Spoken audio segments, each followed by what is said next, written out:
Welcome back to the Incredible Machines podcast, where we sit down with incredible people doing incredible things. Today we sit down with Raeesa Bayat, a powerhouse in entrepreneurship, inclusion, and personal transformation. We talk about childhood memories and how they shape confidence and self-esteem, the power of authentic connection, and building supportive communities, navigating career growth and leadership as a woman in male-dominated spaces. So let's go with an episode filled with wisdom, vulnerability, and the practical lessons we can learn from somebody who truly lives what she teaches. Let's dive in with the incredible Raeesa Bayat.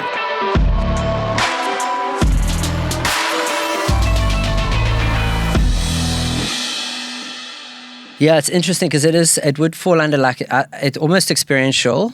I think because it's accessible. Yeah, definitely accessible by little boys and males. So boys would be able to. Same thing. My youngest is 24, and I watch him playing around with his little car in his own little world, and he's just totally get it. And then it's just, it's one of those ones that are iconic. I think. It's like universal in the way they've designed it in terms of, tapping into that sort of childhood sort of memory kind of thing. But then also they've made it proudly South African with like the glug sort of element. I don't know. Do you think so? I was wondering actually when you said universal whether it is accessible. It's definitely, I get it. Yeah. Like I think glug strikes me as South African. It would be. Yes, it seems like it is. Yeah. But is it? Like, is it's just a noise that we're imitating? But so I wonder if it is accessible. Universally, so I felt like the concept of the child and the car is that's universal. Totally universal. Yes, I get Not that. Not the glug part, but I feel like they married the two pretty well because there's this universal concept that everyone sort of understands in terms of that fantasy of perhaps maybe owning a racing car when you're older kind of thing, and then the glug part was sort of more sort of South African again. I don't even know what a glug is a South African word, but it sort of sounded more. It does sound South African. That's what I'm saying. So it is interesting. Some of the best creative comes out of South Africa for sure. I think we just this is ad nauseum. People would have heard this, but we're a melting pot, and that produces amazing. That's what I love about our country. Yeah, one of the many things. That's awesome. But that was very cool. Yeah. And now you've had some time to do your. To do your life in review. So the lifeline exercise, and just this is the part we just again this is to understand you as why you like this. So we met via Startup Grind, and you asked me to come join a panel talk, and I absolutely loved it. I think there's a potential there for a Startup Grind podcast, definitely. Absolutely, yeah. And so we met via that, and you just were on stage and commanding the audience and the speakers and that with such authority and very confident up there. So how did you get there? Like, where are you from originally? Where does it start for you? Like, I think in terms of my background in my childhood, it was pretty normal. I didn't have anything that was very much out of the ordinary. And just in terms of how I got to Startup Grind and public speaking, what's interesting is that as a kid, and now that you're sort of forcing me to look back and think about my journey in terms of how did I really get into public speaking, because I've become very much of sort of a public speaker in an unofficial way. So I do the Startup Grind events, I've emceed a lot of events, I've done quite a few sort of interviews. And as a child, interestingly enough, and people do not believe me when I tell them this, I actually had pretty low self-esteem. But in terms of my exterior and what I was showing the world and showing others, I always projected sort of this very confident, sort of exterior or outer version of myself. And for the longest time, I didn't actually realize that because I never really tapped into the fact that I had this sort of self-esteem and self-doubt, etc. And it still pops up every now and then now in terms of sort of the imposter syndrome that creeps in. But I think it was only when I reached sort of my mid-20s that I actually sort of truly overcome those aspects of, sort of low self-esteem and self-confidence. And I truly grew into this, more confident sort of personality, I'd say, which now gives me that ability to, like you're saying, go up on stage at like a Startup Grind event and speak to a bigger, larger audience, and engage in sort of these kind of events, etc. Yeah. So. And what was that? Do you have a reason for that low self-esteem? Why? We pinned that down. So I'm going to go a little bit deep in here. I don't even know whether I want to share this, but I come from a very typical Indian household. I come from a family of 4. So I've got 2 elder sisters and a younger brother. And I think potentially, when I look back, a lot of it came from, so my dad was a typical sort of dad, always wanting their kids or his kids to achieve very high standards academically. So he was sort of the dad who would say, I'd bring my report and I'd say, it would say, I got sort of 82% or whatever, or I came out second. And he'd be like, okay, but why didn't you get like 90, or why didn't you come out fast? And it was done in a very sort of joking, it wasn't in a very serious, harsh manner. But I think you don't realize as a child those sort of messages that are sort of coming through sort of indirectly. Well, it's things said in jest. Those things, yeah. And then I think in my schooling career, I had a lot of friends, but I always found difficulty in terms of truly connecting with individuals. And I think it's because I struggled to share pieces of myself and my life in terms of more intimate details of my life that made me lack the sort of ability to connect with individuals. And because of that, as much as I had friends, and I would say I had sort of a pretty close circle of friends, I was never really the sort of the popular one, and so that sort of lack of self-esteem sort of creeped in every now and then. So yeah, I think so it's coming from that typically Indian household, and the comparison to sort of my siblings growing up. My elder sister was always, she won the Ducks Award at a school. She was the head girl. She was sort of like head of speech and drama, head of Toastmasters, and all of these things. And it's not that my parents repeatedly sort of said to me, your sister's better than you, but I think subconsciously, it's like the introductions when you go to a family gathering and the sister gets introduced as, oh, and do you know that she's the head girl and she won the Ducks? And then there's me standing there and I don't really have accolades to match up to that. And I think that's where sort of the self-esteem and lack of self-confidence sort of came in. And potentially a lot of it was sort of self-inflicted. And probably, I think, as I said, later on, when I was in my early to mid-20s, it was only then that I realized that I actually had a lot of value and I brought a lot of value to the table.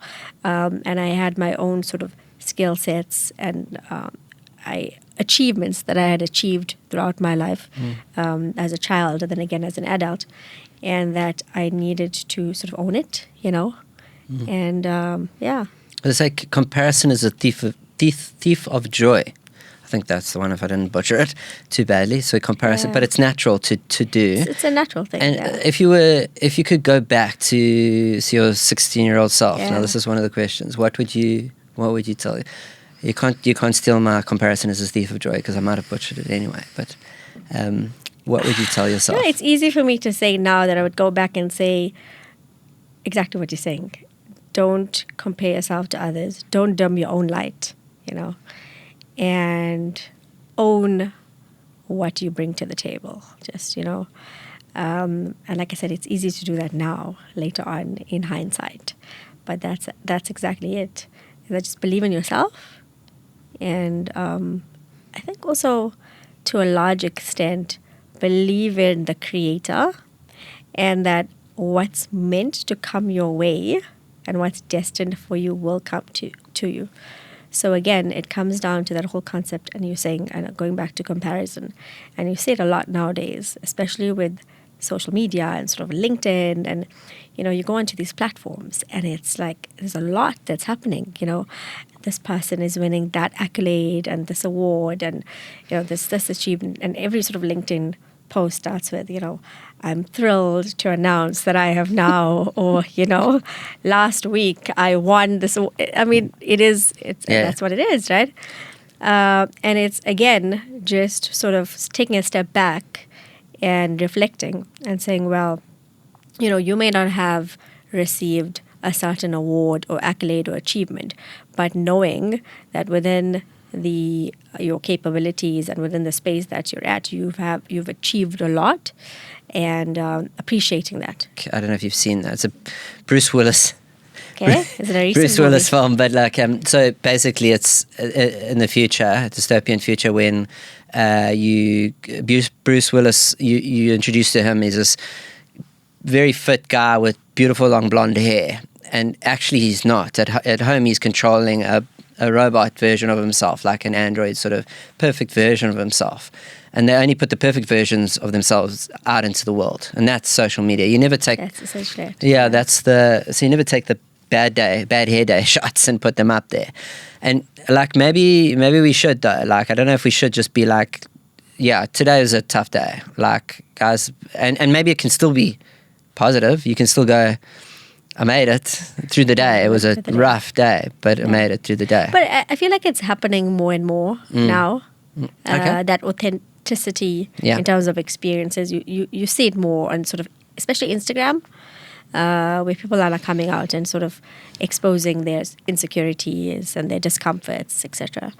But especially on LinkedIn, I find LinkedIn's very sort of like.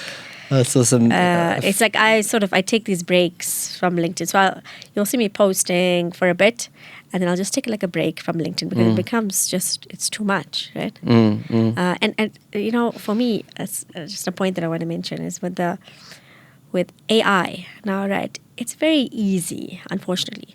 It becomes very easy for a person to project themselves as a thought leader on a subject. And I've actually seen it, where I've seen individuals coming from sort of a certain sort of space or area of expertise, and then they come into LinkedIn, and like very quickly they sort of become these experts in a certain area or industry.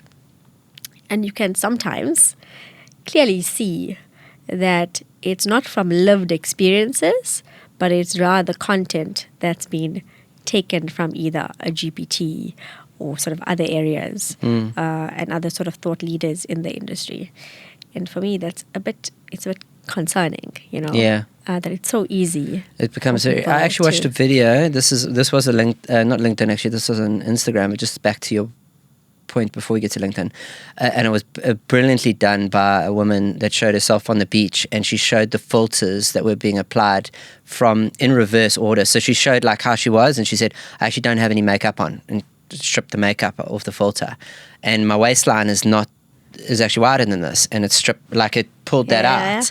And it was really interesting how she did it, but she showed everything. She said, my bust is not this big, and she dropped it down, and I was like, oh wow. And it was an interesting exercise. I think it's a must. Like people must understand that even the non-AI stuff is still altered in some way, and it's not the reflection of the real world. It is the highlight reel. It is the best parts. Very difficult to get meaningful stuff in that. Like the AI slop especially, but then also just the other stuff that people are putting in. Like you're saying, they're just stealing stuff from and getting a quick fix and getting it out there. But back to the hosting and how you've championed that role. Did you do debating, public speaking, anything at school that would have helped in that? So I did a little bit of debating and forum at school. I also did Toastmasters in my high schooling years. I think it was in grade 11 or 12.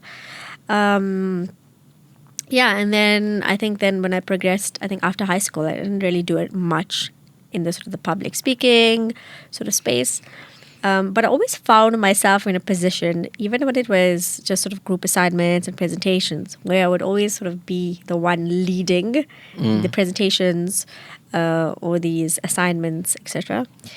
And I was thinking about my public speaking journey recently.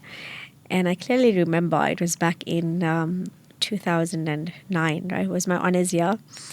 And I was in a group assignment. We were doing a presentation for the finance lecturer.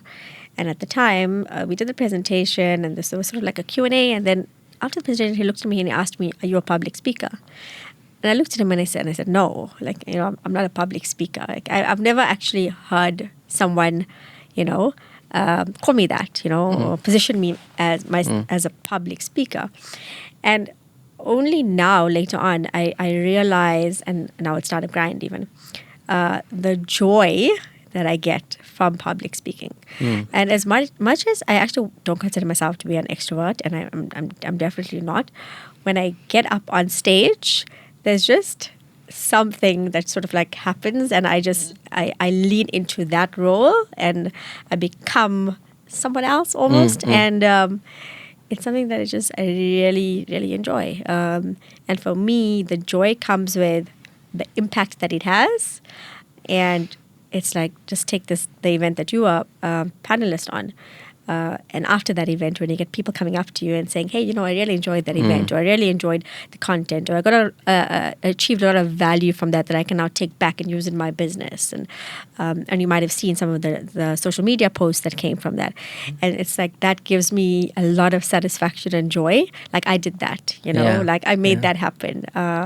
I made someone feel that way, or someone learned or got empowered or inspired from this in some way because of something that I did, or Yeah, so you've added value. So that gives me sort of a lot of joy, and it's definitely something that I would like to do a lot more of, which is why we've had the discussions about me potentially starting a podcast and sort of doing reels and all of these things. Yeah. The difference here, big difference that I picked up is, like, so this is has been quite difficult for me, and I've learning as I like, and trying to get better all the time, and that sort of stuff. And same with the public speaking. But the public speaking, when you stand up in front of that crowd, it's something that I heard you say there, similar to this, is that you can put on a mask. They don't know everything. Yeah. It's actually, I find it more difficult to speak in front of my friends at a big gathering. Like, it would be more to present your presentation than to do it in a group of 100,000 anonymous. Exactly it. Because they don't know what you know, and they don't know who you are, and that's all this. So you can almost be someone else, yeah. right? And that's exactly it. Yeah. And you're absolutely right. And it's that I struggle more, I think, in a more intimate, closer setting with people that I know. And I find it a lot easier. And potentially that's maybe a part of why I enjoy it so much. Me standing up, and it's just people, okay, obviously some of them I do know, but it's just people that a lot of them just don't know. And I'm just sharing information that's of benefit to them. And like you're saying, they don't really know my background or where I'm from, or so. Okay, and how did you get into that exact role? Now, like, that's more technical, but like so I've seen, obviously I know Mohammed was on the show as well, yes. An episode earlier this year, and he used to host it. Mohammed Sidat was on the Sidat, and he was a host at one stage. So he was, to my knowledge, he had partnered with Mohammed Chauhan.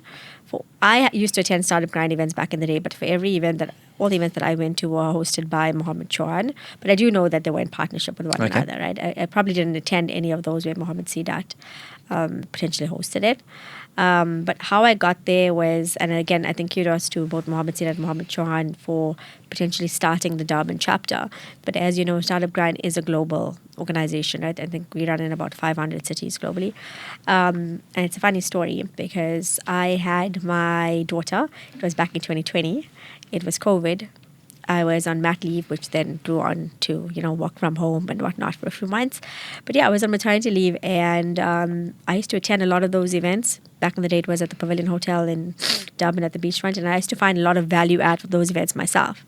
And I wasn't an entrepreneur at the time. I used to just go to it because I used to find it very inspirational. So I got an email that popped up because I was a part of the Startup Grind sort of mailers, and saying, hey, we're looking for new directors. And at the time, I didn't even know that Mohammed Chauhan had left. And here's a link, you know, if you're interested, go onto the website or whatever. And I went onto it. I was obviously at home, was bored. And I completed, I think, probably half of the application.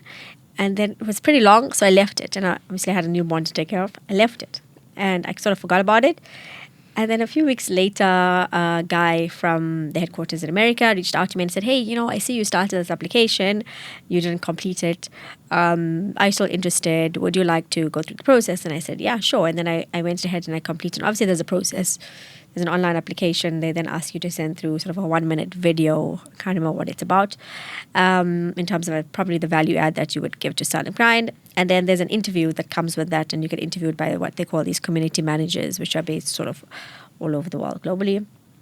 And yeah, that's essentially how I came to be the Durban Startup Grind director. And unfortunately, I came in at a time where it was just post-COVID. And we were still, I think it was towards the end of 2021. We were not having sort of in-person events. People were still very much reluctant to go out in public.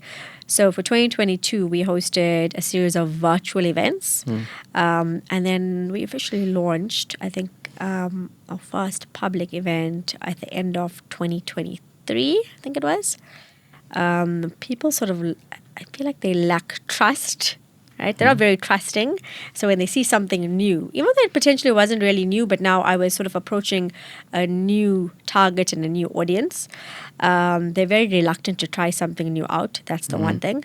The second thing is I feel like we lack commitment. Like we just can't commit to something. We're like register for an event or something and we just don't pitch, right? And I find that majority, in fact, 70 to 80% of my ticket sales actually happen a week before. And I'm always stressing, like literally I'm always stressing, and I'm like, guys, you know, we don't have enough RSVPs. We don't have enough registrations for the event. And then somehow, somewhere, you know, these just pitch up at the door and, hey, you know what, can I come in? Like, you know, can I buy a ticket? And the third thing is, I think Durbanites, and I don't know, this is my sort of observation, is that we're a lot more reluctant to share openly. We don't share that easily with others. And so what I've done, even with the Startup Grind, and I don't know whether you've seen it, is historically Startup Grind has always been about having these very large-scale events where you have like 70 to 100 individuals, and it's in the form of a fireside chat panel discussion. And what I've done, and I've started since June, is I've started to create what I call the Founders Coffee Connect, right? And what we do is we meet up at a coffee shop once a month, and I limit it to keep it pretty intimate to about 20 individuals. And I try and force these conversations between these startup owners and entrepreneurs and businessmen. So it's done in a very structured sort of format where we do intros, like who names and what business or industry they're from. We then bring in a walk aspect, like a social aspect. So you walk and talk, get to know individuals, and come back. And then it's sort of a structured conversation. What has been your biggest challenge in the past 3 months? And it could be anything from leads conversion or digital marketing or, you know, marketing strategy or whatever it is. And then what you find is that one person will say, okay, this is my challenge. And then there'll be a whole lot of others who are like, oh, yes, you know, in agreement, nodding their head. Yes, you know, we've also experienced this challenge. And then we share, you know, our experiences, our challenges, how we overcame these challenges, you know, what have been our successes in this area, and what can we do to move forward. And so that connection element, I feel, in my opinion, for Durbanites is lacking. People struggle to network, and I notice it at these events. People won't easily go up to the next person and say, oh, hi, you know, I'm Raeesa, this is what I do, what do you do, you know? And so I find that these curated events, more intimate events, work a lot better for Durbanites. So it's working out well. It's working out. So yeah, I'll still have the big events, yes, but I feel like the individuals who come to these events find a lot of benefit and a lot more value add from it, because they're also not afraid to talk to one another and to voice their challenges and their struggles, because it's in a more sort of close-knit sort of group. Yeah, you're not asking a question in front of and you're not asking a question in front of so many people. Yeah, you're not being sort of put on the spot or And some people can do that, and that's fine. And there's a time and a place for that, but not everyone wants to do that. And again, it's the setting. It's because it's in a very informal coffee shop kind of setting. And there's sort of the walk aspect, which is the social aspect, very casual. Okay. I just think that format sort of works. And how did you get there? How did I get to this sort of format? Yeah, so whose format is that? Interestingly, there's a guy by the name of Callum Oberholzer. I don't know whether you know him. Yeah. And he runs something called Open Table. Open Table? Okay. He came to one of my startup grinds, so it's obviously connections, and yeah, that's how the universe works. So he had come to one of my startup grind events a while ago. It might have been 2 years ago, and we got chatting, and then we met up for coffee in the one day, and we were exploring collaboration, and I had this idea to sort of host dinners, and I think he has this sort of logic based on research where he says you shouldn't have more than 12 people at a table. From an engagement perspective. Anyway, so we were going to host a series of dinners on entrepreneurships and startups. Unfortunately, that didn't pan out, not through any fault of his own, but rather of mine, because at the time, I didn't really have the resources to sort of go forward with the marketing campaign, etc. And then there was that, and then there were a series of other, you probably know Will Green in Cape Town, and he does these sort of Lion's Head hikes on a Friday morning, very much community driven. And I got down to thinking, okay, how do I create more value for the community in a way that matters? And so hence this format. And honestly, I didn't know whether people were going to pitch for the first event, which we had in July. But I said, hey, let's try it out. There's another guy who also does something similar. I can't remember what his name is. It's GTMX. No, what is... I forget his name. But it's a guy in Durban who does something, but it's on a lot smaller scale, with 6 to 7 people. Okay. I don't remember his name now, but yeah. Yeah, so I drew from a lot of inspiration from a lot of other areas. From them. And interestingly, so I work with, at Al Baraka Bank, I work with very closely with the head of digitalization, right? Okay. His name is Hamza. And he reads a lot of articles, and he's obviously deals a lot in sort of AI and digitalization projects within the space that I work. And he was telling us about an article recently, which I found very interesting. And we were sitting in one of our mancos, and he asked the question. He said, "Do you know that in the past 2 years, the level of engagement from the younger generation has dropped significantly on social media?" And I was like really? And yeah, he gave some statistic. I can't remember what it was. And then he asked the question, do you know what it was? And I think we threw out a whole lot of answers, and none of them were correct. And then he says, it was actually the advent of AI that caused this. And he delved deeper into the article in terms of AI-generated images and how the younger generation are now going onto Instagram, etc. And because it's too much, because now they have to use logic to try and figure out whether this message or this image is real or not, they sort of just scroll past, and it just gets too much for their brain. And what's happened now is they're craving more intimate, meaningful connection. Authentic so it's almost like in reverse, right? You would think with the advent of technology, people would want to have less human interaction, but what's happened and what's happening is actually the complete opposite. And I think that's exactly why this format of event and Startup Grind works. So it's pushing people offline. Yes. The online is pushing people offline. So it reminds me of, have you ever heard of the uncanny valley? So there's a few examples, but I know it best in sort of in digital and digitalization and gaming. And the gaming world is constantly getting better and better in terms of their graphics, until they get to a point where right now, like Ronaldo, some of the YouTube's video clips I've seen on like football, like soccer, I can't tell whether they're the real game or they're the FIFA game. It's ridiculous how good the graphics are. But there's a place in that they call the uncanny valley, and it's the the plane, I think it's realistic. The planes that are horizontal is like enjoyment level. So when something, so viewer enjoyment, or player enjoyment, and if you're playing a game and it's like the Simpsons line drawings, it's a certain level of enjoyment, you're interacting with things, and as it gets more realistic, it actually gets more enjoyable, but then to a point where it drops off a cliff because the graphics are not that good, so the thing doesn't look human, but it's not the line drawing anymore, so it's pretending to be something that it's not. And it's actually like they attribute it to a few things, but it's like one of the things is that like it's our lizard brain, it's back in the back of our minds. That's going to eat us. That's attacking us. Why is it being deceptive? So the level of enjoyment drops off a cliff into a valley, and then as it gets better and Ronaldo starts looking more like Ronaldo and not this weird like box-shaped, distorted face.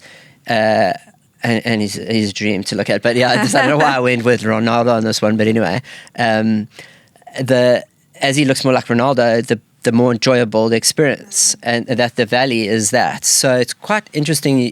It sounds like you're saying that the Gen Z, was it Gen Z or the younger audiences were... the bandwidth, it's too much bandwidth being utilized to distinguish what's real and what's not. And it's actually going, cool, I can't do this anymore. Absolutely, yeah. They're just sort of tapping out because, and then they're seeking the authentic. Yeah.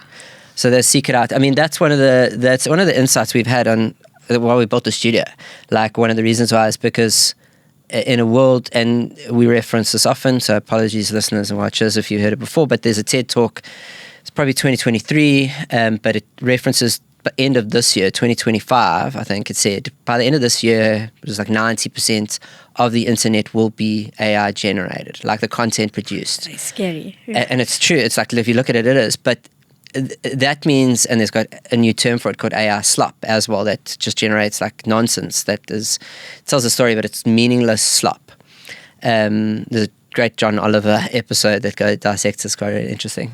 We'll put that in the show notes too. And because of that world, the authentic conversations become gold because they're real, like that. It's interesting though, the speaking engagement, you could be the mask in front of this for long periods of time. You can't keep the mask up. You just become your authentic self. You have to, right? And the walks in that, I imagine, is the same. It's the same, yeah. Like you just become who you are. Yeah, and you're forced to because you're in a natural sort of environment, and and I think that's why the format works. And the frequency of those? So we've hosted 3 thus far. Okay. I was away in August, I didn't host one, but we're going to be hosting our final one at the beginning of December. Okay, so it's you want to try to do it once a month? And then the bigger engagements, once a quarter or once a half year? No, probably also. So my target is to have one big event and one smaller event every month, ideally. If not, it would be one big event and then the consecutive month would be a smaller event, and likewise would follow that. Yeah. And the topics for this coming up? So I don't determine, you're talking about the larger events? Or actually both now, because how do you determine that? I don't determine, so that's the whole thing about the smaller events. There's no topic. Right? Okay. So the topic is driven by the individuals who attend. I don't determine the topic. I can give a few sort of pointers if they're struggling to come up with something, but I leave it to them to determine it. Sure. So we'll go around the table and say, okay, what do you want to talk about in the startup space? Do you want to talk about leadership? Do you want to talk about teamwork? Do you want to talk about how to attract talent? Or do you want to talk about digital marketing? What is it that you're struggling with? Are you asking the audience or the leads? Asking the audience. Audience, okay. And then they tell me, and then there'll be a discussion around the table. Hey, me too. And, you'll see heads nodding or people raising their hands. And that's then what drives the structured conversation. Okay. And then I'll come in and say, okay, what is it that you're struggling with? And then we'll look at a process of how do we solve for it.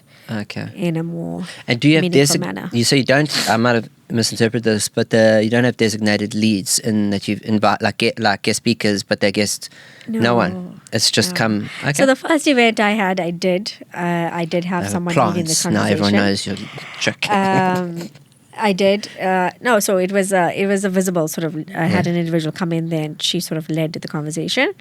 But after I had the first event, I realized I actually don't really need that, because the individuals who are attending themselves have a lot to say, and they can actually drive the conversation. That's essentially what we want, right? Because it's for them. We want to drive value for the attendees. And so it's sort of solving for real world problems, actual problems that they're having. Because what happens is, if I'm driving the conversation, I'm going to be choosing a topic which I think or I assume resonates with them, and it may or may not be relevant to them, right? It's also very clever, because you've outsourced the bandwidth of that issue to the crowd. So I think that's great, and it's giving them what they want. I guess the speakers, one of the nice things about having the alternates is like allowing people to give them, like, to decide their level of involvement and the topics. And then the other is the what's it, a Ford quote, like or Apple was like, if people told me, like, Ford quotes, like, if we let people tell us what they wanted, they would say faster horses. So sometimes you have to give them, so you can alternate between that. Between the two. This is that's very interesting. I think, and so you're going to have one monthly until year end, or you're starting again next year? So I'm going to have one now at the beginning of December, and then we'll start again in Feb. Generally, just December, January, people are away, etc. But I want to go big into the sort of the bigger events, like the one you sat in as a panelist for. And for next year, I want to target, as a female who's very passionate about female leaders, female entrepreneurs, I want to target at least, and it's my personal goal, because historically I find that majority of my speakers have actually been male. And I want to get at least 3 very big female speakers on board, and successful entrepreneurs. The challenge that I sometimes have is that there aren't a lot of very successful female entrepreneurs within the Durban space. And if they are, and they were born here, they've moved elsewhere. Well, they don't necessarily want to speak or whatever it is, But that's a goal that I've set for myself, to have a bit more sort of, as much as I generally have diversity in terms of the panel discussions, I want to have sort of fireside chats and just more meaningful, sort of delving into the real sort of challenges, again, more specifically from a female perspective, because there's all sorts of challenges that come in there from a female startup and entrepreneur. So I'm a member of that EO, the Entrepreneurs Organization. I probably mention them every episode, but and there's some incredible women there that can give you some contacts if you don't have them already. And then what was I going to say? Then that passion point of entrepreneurship, as well as the female entrepreneur. The interesting how we talked about it. I don't know if you were even on air yet, but your relationship with your father and am always wanting. Yes. Is your father still around? Yes. Okay. So that is a very common relationship of an entrepreneur, to have the father, like, always wanting to impress the father, and he never. And there's probably a large reason as to why I'm so ambitious, right? Because I was always sort of striving for more, or trying to achieve more. But eventually, I think what happened was I started to realize that I need to do it for myself, and not to please my dad or to get recognition from others. Be it extended family or friends or whatever it was. But it's not proving yourself to satisfy other people, to look good in others' eyes, but rather just for that self-reward and satisfaction that comes from adding value. And Does have you ever told your father that now, what you've just told us? I have, but not in a very serious, sit down, do you know that this sort of impacted me in a great way? In recent times, I have, on the supper table, when my sister's around, and this is the reason why, I am this way. And do you remember when you said this when we were young? And it's a tough one, because I don't know whether it's comes with, again, I'm going to go back to him being sort of that typical sort of Indian, coming from that mindset, that old school sort of mindset, where the focus, and you've probably heard this before, is that in Indian families historically, the focus was very much on their kids being very academically inclined and achieving academically, and probably stemming from apartheid and whatnot. It was always, trying to get into universities, getting equal opportunity, and back then it was, can our kids become lawyers, doctors, accountants, right? And obviously that's very much changed. And I feel like now when he sees stuff like, oh, hey, you were on East Coast Radio on the Carol Forest show, when he sees, oh, you were on the Tim podcast, or, like a big achievement for me, you were nominated for 40 Under 40, and when he sees and hears about these kind of things, I sort of sense it, even though he doesn't outright say it. I know that maybe he may not say it out loud, but I know that he's proud of the person that I've become. Yeah, so it's tough to have those conversations because they come from that era of, not dealing with their emotions. And, they come from that era of being very sort of, potentially anti-therapy even. You tell them, I'm going to see a therapist, like, why, what's wrong, I mean, you don't really need to see a therapist because there's something necessarily wrong, right? But it's sort of very much of a cultural thing in terms of their background and the way they were brought up potentially. So to this day, I don't invite my dad to my events. I don't tell him, hey, I'm having this Startup Grind event, please come. I don't do that because I think in the back of my mind have this fear that he's going to be sitting there and thinking to himself, like, but you could have done this better. Or she could have said that better, or, So they're still there to a certain extent, now that you mention it. Because I don't ever, I shy away from that. I'm just like, yeah. And I'm watching with my oldest now is turned 9, and, like, he had, what did he do? It was swimming or something. And I was just like, I still want him to be the best he can be. And that means I need to say, like, what he did wrong, and need to give him that. And then on the other side, I'm also going, but you're also so amazing. You did so well. And at some stage, I'm going to have to alternate, because I know at some stage, I'm going to have to just tell him he was awesome and there's no need to criticize him because he doesn't need that right now. And then one of the times I'm going to have to go, you needed to tackle more, you needed to swim more, you needed to speak up, or whatever it is. I'm going to have to be that hard ass, even though it's about having that balance, I suppose. Yeah, it's working out that balance, but whereas it wasn't balanced in the other instance. Yeah. It wasn't. It was just, and I was just like shied away from it. In terms of your quote, you went for Rumi, so I love it. Stopped acting small. Yeah. You are the universe. Do you want to say it? No. Yeah, I can. Stop acting so small. You are the universe in ecstatic motion. Yeah. Yeah. Okay, why do you love that so much? Rumi is one of my favorite sort of poets, and I think there's a lot of quotes of his that I love. But I think this specifically, because it resonates a lot with me in terms of where I am and who I want to be and the value that I want to bring to the people that I'm surrounded with. And if you look at the beginning, right, and it says, and I just want to open the quote here because it says, stop acting so small, right? And he's reminding us that we're not limited sort of beings, and that we don't necessarily, so humility is there and has its place, but you can be humble yet still be ambitious, right?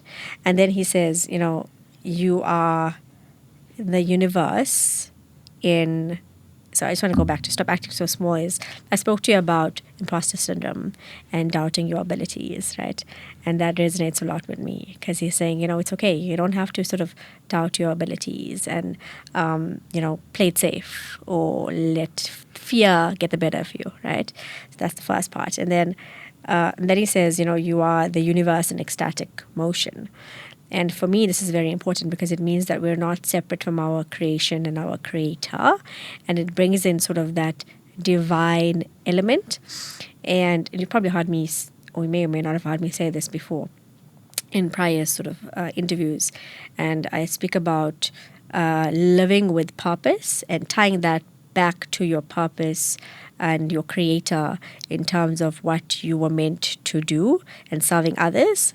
And I think that this very much sort of speaks to that in terms of leading with purpose. That also that we all have this sort of divine purpose within us, right? In terms of what we're meant to achieve. And so it comes down to, the concept of don't dim your own light to make yourself sort of comfortable, kind of thing.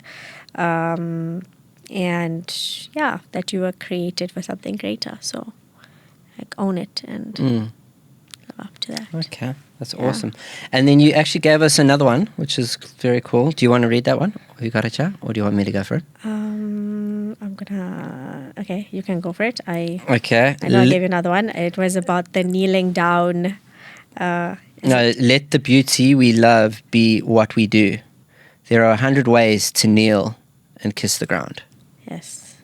And again, that ties in again with serving others, and it ties back to your creator, right? And that's why I love both those quotes. Okay. It's because they're both very similar in terms of the theme and the message that they're getting across. Yeah. No, I love that. I think it ties in also with what we asked earlier about your younger self. Who are your incredible machines? My role models. Yeah. Sure. I don't know. Hey, I get asked this question often, and I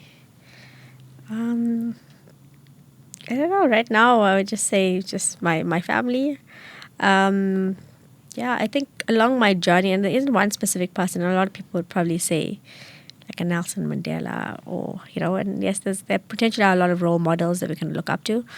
But I think for me, along my journey, there's been a lot of many different people who have contributed to my success and my growth as a person, and perhaps maybe unofficial sort of mentors that I've had, either both in my personal growth and my personal journey, but also from a corporate perspective, and in terms of where I am in terms of my career today. And there's a lot of them, and I would say my parents are probably one of those in terms of my incredible machines. And I mean, like we've spoken about, a huge reason as to why I'm here today and who I am today has been a huge part of that is because of how they brought me up as an individual. And if we look at elements like, integrity, and again, ambition, and yes, there's a good and the bad that comes with that. But yeah, a huge part of who I am today is because of my parents. And I think also the concept of working hard to achieve things in life, I got that from my parents as well. And if I just go back to my childhood, my mom worked for, I think, probably in excess of 40 years of her life, yet she had 4 kids. My dad was self-employed, and he tried various things, I think, throughout his life. But the one thing that stands out for me is that level of dedication and commitment that I think both my parents had, and it's what I observed growing up, and the second thing was what they achieved out of that. And so as much as my dad sort of ventured through different phases of his life, he, I think, became quite successful later on in life. And perhaps some of his ventures early on were not successful, but it's that perseverance to sort of push through and make something out of nothing, which I admire a lot, especially from my dad. And it's, I think, a huge reason as to why I do Startup Grind. It's because very much of that entrepreneurial spirit comes from my father. Right? Okay. And that, like I said, the ambition and that drive.